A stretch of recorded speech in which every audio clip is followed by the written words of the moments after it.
Hi, ഞാനിന്ന് cookies ഉണ്ടാക്കാൻ പോയാണ്. ഡെസിക്കേറ്റഡ് കോക്കനട്ട് കൊണ്ട് ഉണ്ടാക്കുന്ന കുക്കീസ്. തേങ്ങ ചിരകിയെടുത്ത് ഉണക്കിയെടുക്കുന്നതാണ് ഈ ഡെസിക്കേറ്റഡ് കോക്കനട്ട്. ഇതാണ് ഡെസിക്കേറ്റഡ് കോക്കനട്ട്. ഇത് നമുക്ക് കടകളിൽ വാങ്ങിക്കാൻ കിട്ടും. അപ്പോൾ ഇതുകൊണ്ടുള്ള ഒരു കുക്കിയാണ് ഞാനിന്ന് ഉണ്ടാക്കാൻ പോകുന്നത്. നല്ല ടേസ്റ്റി ആയിട്ടുള്ള ഒരു കുക്കിയാണത്.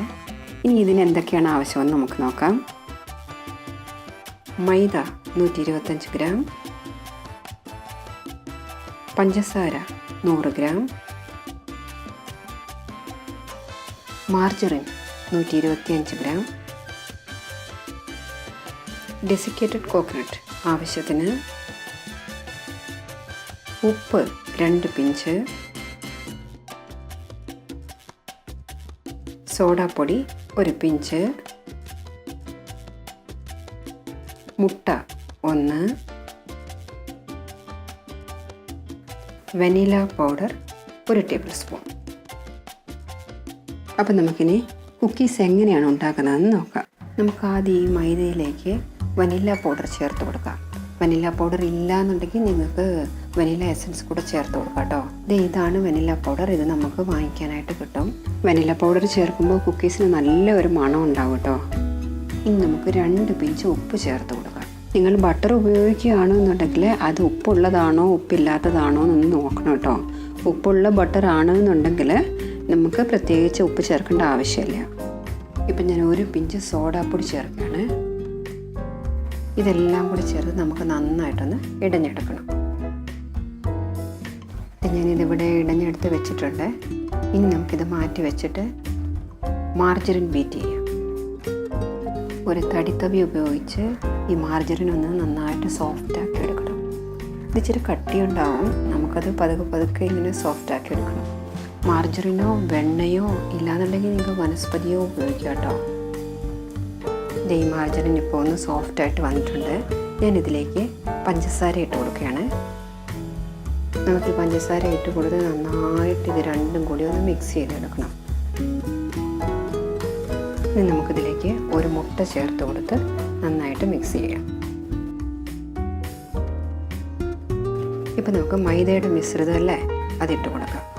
മൈദയുടെ കൂട്ട് നമുക്ക് 2 പ്രാവശ്യമായിട്ട് ഇട്ട് കൊടുത്ത് നന്നായിട്ടൊന്ന് മിക്സ് ചെയ്തെടുക്കണം. അധികം ബലം പ്രയോഗിക്കാതെ വേണം ഇത് മിക്സ് ചെയ്തെടുക്കാൻ.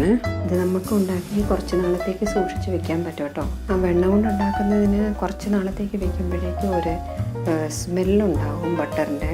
അതുകൊണ്ട് നമ്മൾ ബട്ടർ ഉപയോഗിക്കുന്നതിനേക്കാളും നല്ലത് മാർജറിനോ വനസ്പതിയോ ഉപയോഗിക്കുന്നതാണ്. ഇനി നമുക്ക് തവി കൊണ്ട് മിക്സ് ചെയ്യാൻ അധികം പറ്റുകയില്ല. ഇനി നമുക്ക് കൈ തന്നെ ഉപയോഗിക്കണം കേട്ടോ. കൈ കൊണ്ട് അധിക ശക്തി കൊടുത്ത് ഇത് കുഴച്ചെടുക്കാൻ പാടില്ല കേട്ടോ. ഇതിപ്പോൾ ഒരുവിധം ഒന്ന് കുഴഞ്ഞിട്ടുണ്ട്. നമുക്കിനി കുറേശ്ശെ ഡെസിക്കേറ്റഡ് കോക്കനട്ട് ചേർത്ത് കൊടുക്കാം. ഞാനിവിടെ ഒരു 150 ഗ്രാം ഡെസിക്കേറ്റഡ് കോക്കനട്ട് എടുത്ത് വെച്ചിട്ടുണ്ട്. നിങ്ങൾക്കിത് എത്രയാണോ ആവശ്യം അത്രയ്ക്ക് ഉപയോഗിക്കാം കേട്ടോ. ഈ മാവ് കയ്യിൽ ഒട്ടിപ്പിടിക്കാത്ത സ്റ്റേജ് വരുന്നത് വരെ നമുക്ക് ഈ ഡെസിക്കേറ്റഡ് കോക്കനട്ട് ഇട്ട് കൊടുക്കാം. ഇതിപ്പോൾ നന്നായിട്ട് മിക്സായിട്ട് വന്നിട്ടുണ്ട്. ഇനി നമുക്കിത് ഓരോ ഉരുളകളാക്കിയിട്ട് ബേക്കിംഗ് ട്രേയിൽ വെച്ചിട്ട് ബേക്ക് ചെയ്തെടുക്കണം. ഞാൻ ഈ ട്രേ അതിനുവേണ്ടി റെഡിയാക്കി വെച്ചിരിക്കുകയാണ്. ഇതിനകത്ത് ഞാൻ ഒരു ബട്ടർ പേപ്പർ വെച്ച് ഒന്ന് സെറ്റ് ചെയ്ത് വെച്ചിരിക്കുകയാണ്. ഇനി നമുക്ക് കുക്കീസിൻ്റെ ഷേപ്പൊക്കെ ഒന്ന് റെഡിയാക്കി ഈ ട്രേയിലേക്ക് വെച്ച് കൊടുക്കാം. ആദ്യം കുറേശ്ശെ മാവെടുത്ത് ചെറിയ ഉരുളകളാക്കി എടുക്കണം. നമ്മൾ ഒരേ അളവിന് തന്നെ ഈ മാവ് എടുക്കാനെ കൊണ്ട് ശ്രദ്ധിക്കണേ. ഇല്ലാന്നുണ്ടെങ്കിൽ പലതും പല വേവായി പോകും. ഓരോന്ന് കരിഞ്ഞു പോകും, ഓരോന്ന് വേകാതെ ഇരിക്കുകയും ചെയ്യും. ഓരോ ഉരുളയും നമ്മൾ ഡെസിക്കേറ്റഡ് കോക്കനട്ടിൽ ഇട്ടൊന്ന് ഉരുട്ടിയെടുത്തതിന് ശേഷം അതൊന്ന് ഷേപ്പ് ചെയ്ത് കൊടുക്കാം. ഇത് കണ്ടില്ലേ, ഇതുപോലെ ഷേപ്പ് ചെയ്തതിന് ശേഷം നമുക്ക് ഓരോന്നും എടുത്ത് ട്രേയിൽ വെച്ച് കൊടുക്കാം. ഇനി നമുക്ക് ബാക്കിയുള്ള എല്ലാ മാവും കുക്കീസിൻ്റെ ഷേപ്പിൽ ഉണ്ടാക്കിയെടുക്കാം. ഇപ്പം ഞാനിതെല്ലാം ഇവിടെ റെഡിയാക്കി വെച്ചിട്ടുണ്ട്. ഒരു 4 ഉരുളകൾ മാത്രം ഞാൻ അതുപോലെ തന്നെ വെക്കാൻ പോയാണ്. അതിങ്ങനെ പരത്തി എടുക്കുന്നില്ല കേട്ടോ. ഇപ്പം നമുക്കിത് 150 ഡിഗ്രിയിൽ 10 മിനിറ്റ് പ്രീഹീറ്റ് ചെയ്തെടുത്ത് ഓവനിൽ വെച്ച് 20 തൊട്ട് 25 മിനിറ്റ് വരെ ബേക്ക് ചെയ്തെടുക്കണം. ഇത് കണ്ടില്ലേ, നമ്മുടെ കോക്കനട്ട് കുക്കീസൊക്കെ നന്നായിട്ട് റെഡി ആയിട്ടുണ്ട്. ഇപ്പം നല്ല ചൂടാണ്. ഇതിന് ഒരു 10 മിനിറ്റ് നേരത്തേക്ക് നമുക്ക് ഈ ട്രേയിൽ തന്നെ വെച്ചിട്ട് ചൂടാറാനായിട്ട് വെക്കാം. ഓരോ ഓവനിലും ടെമ്പറേച്ചറിന് വ്യത്യാസം ഉണ്ടാകും. അതുകൊണ്ട് 15 മിനിറ്റ് കഴിയുമ്പോൾ തൊട്ടേ അത് ശ്രദ്ധിക്കണം കേട്ടോ. അധികം കരിഞ്ഞു പോകാതെ നോക്കണം. ഇപ്പം നമ്മുടെ കുക്കീസൊക്കെ നന്നായിട്ട് തണുത്തിട്ടുണ്ട്. ഇത് കണ്ടില്ലേ, ഇത് ഞാൻ ഉരുട്ടി അതുപോലെ തന്നെ ഷേപ്പ് ചെയ്യാതെ വെച്ചിരുന്നതാണിത്.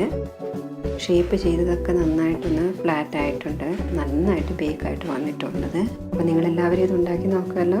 നിങ്ങൾക്ക് എല്ലാവർക്കും ഇത് മനസ്സിലായി കാണുമെന്ന് ഞാൻ വിശ്വസിക്കുന്നു.